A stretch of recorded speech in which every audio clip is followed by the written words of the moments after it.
He didn't move when they called him a liar, not even a blink, in front of everyone at his own son's wedding. Someone stood up and said, "The one thing no veteran ever wants to hear. You were never in the military. You made it all up." No one stopped it. No one spoke. The music cut. The groom froze. The bride looked away. And the old man just sat there, calm, silent, humiliated. But what the guests didn't know was that someone else had just arrived. And when that man took the mic, the truth shattered the room. Welcome to Hidden Sparks. Before we continue this emotional story, tell us in the comments, from which city in the world are you watching this video today? And if you think stories like this need to be heard, hit that subscribe button to support the channel. We're growing every day, and I's the wedding was everything Tom had hoped for. The sun was warm without being cruel. The small chapel smelled faintly of wood polish and lilies. His son Daniel looked good, nervous but good, standing tall at the altar in a crisp navy suit, his hands slightly trembling as he waited for the procession music to begin. The bride, Lily, was radiant. Of course, everyone said so.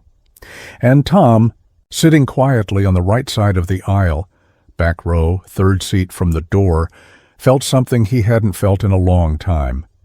Peace. He hadn't worn a uniform in over 30 years. He hadn't mentioned his time in the service since Daniel was in middle school, and even then it was vague. Not because it hadn't mattered, but because it had too much. Some things, Tom believed, were earned in silence. You didn't need to parade them around like trophies. You just carried them. The weight, the faces, the memories, they lived inside you. And if the world moved on without asking, so be it. Tom never corrected the younger relatives when they asked if he was ex-military.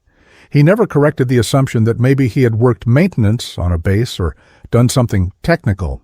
He let people believe what they wanted, because the people who needed to know the truth already knew. Or so he thought. At the reception, Tom took his seat early. He preferred it that way. Let the kids dance.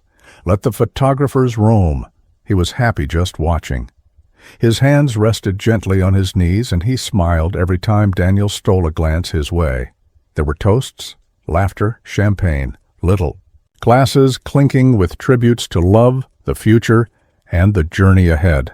The kind of warm noise that made a man feel like maybe life had given him one good thing after all. Then came the moment. A cousin, Jeff, was handed the mic. He hadn't been part of the wedding party. He wasn't particularly close to anyone. But he was loud, and that counted for something in rooms like this. Jeff began with a joke, something about marriage being like boot camp. It didn't land. Then he tried another about how real men handle pressure. That one earned a few forced laughs. And then, like a man diving headfirst into a swimming pool he hadn't measured, Jeff turned to Tom. "I just want to say," he slurred slightly, "I'm proud of the men in this family. Daniel for stepping up, me for doing my part, and even the older generation, like Tom here, even if they didn't really serve. I mean, hey, anyone can buy a patch on eBay, right?" The room didn't freeze instantly. There was a second of confusion, a strange ripple, like people trying to understand whether it was a joke or a jab. But Tom knew. His spine stayed straight. His face didn't change, but his eyes, they dimmed just slightly, like someone had closed the blinds in a room full of sun. Jeff wasn't done. He gestured toward Tom now, openly, the microphone crackling. "No offense, of course," he added with a grin that reeked of bad beer and worse judgment. "But let's be honest. Nobody's ever seen you in a uniform. You never talk about your unit. You just sit there like you're above it all." "You didn't serve, Tom. You tell stories. There's a difference." That's when it happened. The laughter died. The smiles vanished. And Daniel, the groom, looked like he had been gut-punched. Tom didn't speak. Not yet. He just looked at his son and gave him the smallest nod. Not of reassurance, not even of apology, just a quiet message between men. "I'm okay." But he wasn't. Not really, because for the first time in decades, someone had said it out loud, had called him what the worst part of him had always feared someone would say, liar. And what hurt the most was that no one stood up, not yet. The microphone had gone quiet, but the damage lingered in the air like smoke after a flashbang. Jeff's last words didn't echo. They sank. Into the tables, into the linen, into the folds of the bride's dress, into the silence wrapping around Tom's chair like a second skin, and no one moved. No one laughed. Not anymore. The music didn't restart. The server stood frozen by the cake table. Even the DJ was staring, hand hovering over the soundboard, unsure if he should cut to jazz or just leave the moment to rot. Daniel finally stepped forward. He looked torn, his eyes darting from Tom to Jeff to the guests.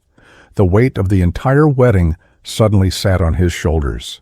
He cleared his throat, and when he tried to speak, his voice cracked. "Jeff, maybe now is not the time." Jeff raised his hands mockingly, grinning, pretending to back away.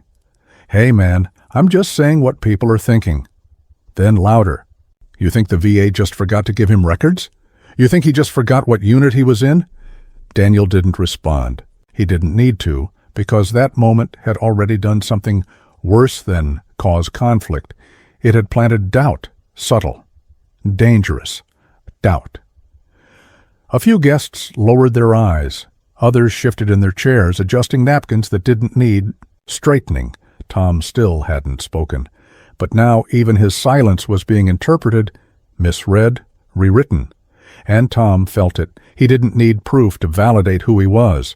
But when you're surrounded by people who only believe what they see on paper, silence doesn't earn you respect. It invites suspicion. He stared down at his hands, wrinkled, weathered. The same hands that had once held the cold steel of a rifle in monsoon jungles, dragged a bleeding man through 2 miles of mud, carried classified field notes, left bloodstains on a folded flag. None of that mattered now. Not here, not with linen napkins and mason jar centerpieces and a DJ in a vest. This was a different battlefield, one where your worth was measured by applause, not sacrifice, where being loud outweighed being real. And in this battle, Tom was losing. A woman 2 tables over whispered to her husband, her voice soft but sharp. "Do you think he really lied to his own son?" A man on the other side of the room leaned in to a cousin. "I never saw him at any veterans events, did you?" Even the best intentions turn sour when laced with doubt. That's how legacy dies. Not in fire, but in whispers. Daniel reached for the mic, but the damage was already spreading. And Tom, despite the quiet strength he'd carried for years, felt something inside begin to crack, not from the insult, but from the silence of those who should have known better. Who should have stood. Lily, the bride, approached him. She crouched, down beside his chair, whispered something he didn't quite catch. Her eyes were full of pity, and somehow that stung more than Jeff's words. Pity implies helplessness, and Tom had never once allowed himself to be helpless. Not during war, not during recovery, not during 30 years of being a father on his own, and certainly not now. He looked away from her gently, not with rejection, but with dignity. Jeff had returned to his seat like nothing had happened, like he hadn't just defaced a man's entire life in front of his family. He sipped his drink, laughing with 2 other men who didn't laugh back. Then something shifted. A shadow moved by the far entrance. Quiet. Steady. Like it didn't belong to the party but had been waiting for the right moment. A man, tall, composed, in full Navy dress uniform. No one saw him arrive. No one recognized him. But the second he stepped inside, a kind of energy followed, like static before a storm. He didn't walk quickly. He didn't wave or call attention. He just moved through the crowd like he knew exactly where he was going. Daniel noticed him. First, his eyes widened, then Lily, then a few heads turned. The man's face was unreadable, eyes sharp, jaw square, metals heavy on his chest. He stopped near the stage, looked around the room once, then let his gaze land on Tom, and he nodded. Just once, not to greet him, but to acknowledge something deeper, something no one else in that room had earned the right to understand. And then, without waiting, without asking, without permission, he took the microphone. The room wasn't ready for what came next.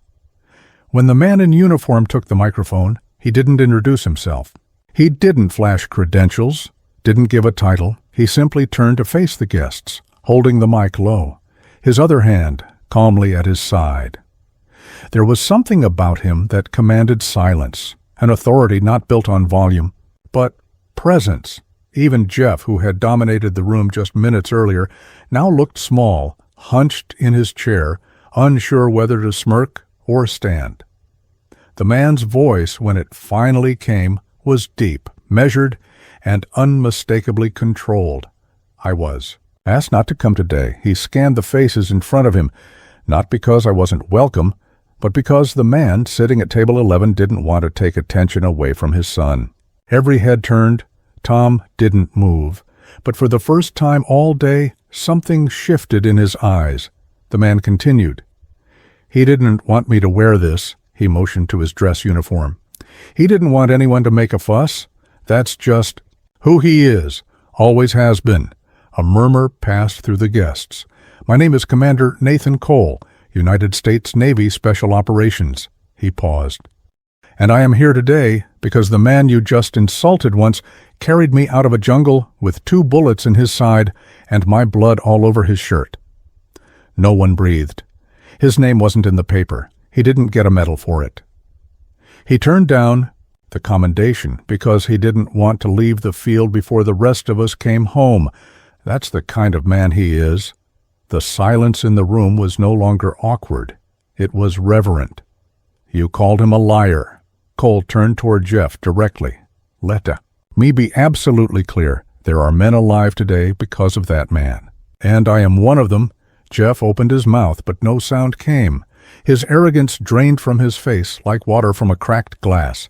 Cole stepped down from the platform, walked straight to Tom's table, and stopped.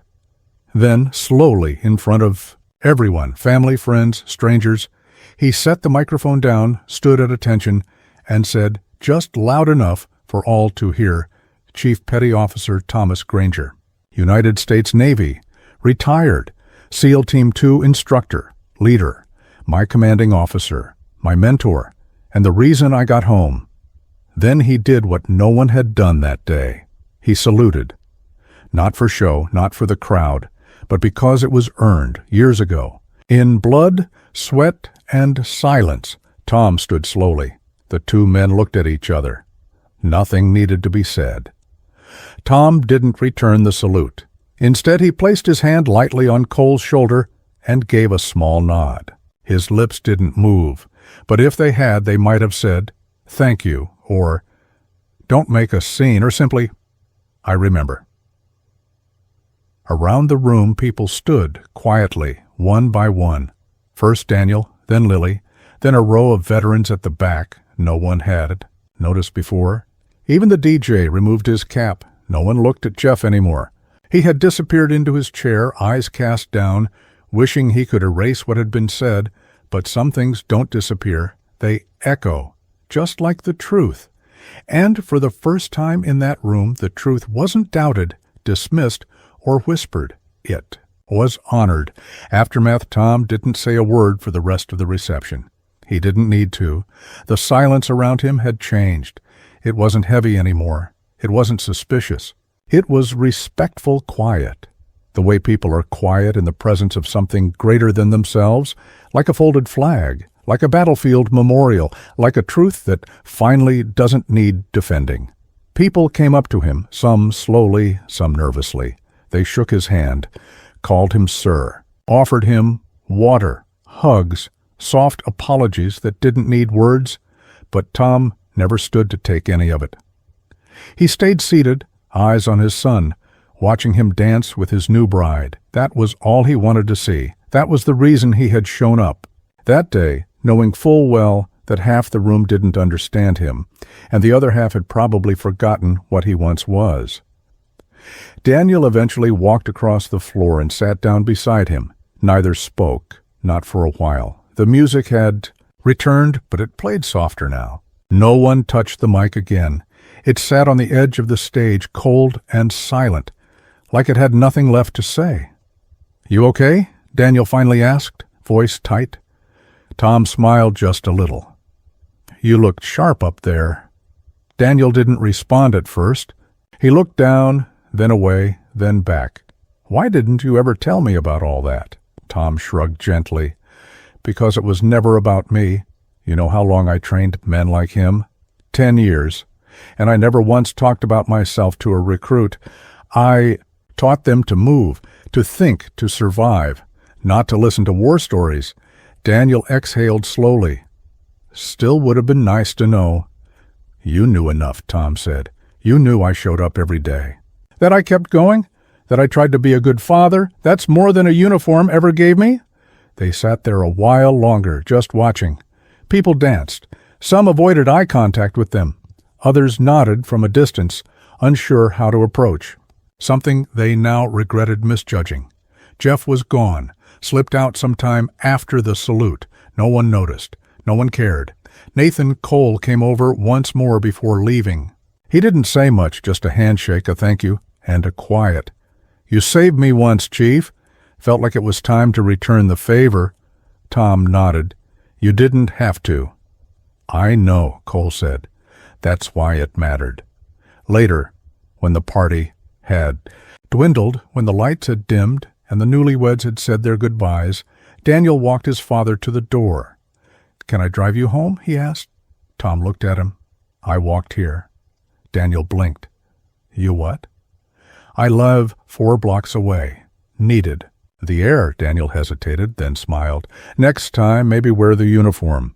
Tom walked into the night, jacket over his shoulder, hands in his pockets, under a street lamp that flickered once before going still. No fanfare, no medals, just a quiet old man walking home from his son's wedding, leaving behind not a story, but a truth that no one would ever doubt again. This story was brought to you by Hidden Sparks. Some truths don't need medals, some battles aren't fought with guns, and some heroes walk quietly through life until someone finally listens. Now, let me ask you, have you ever known someone who stayed silent about their past until one moment revealed everything? Share it in the comments. Your story might inspire someone else to remember. And if this story moved you, if you believe men like Tom deserve to be remembered, hit that subscribe button and help us keep telling what others forget. Thank you for watching. We'll see you in the next one.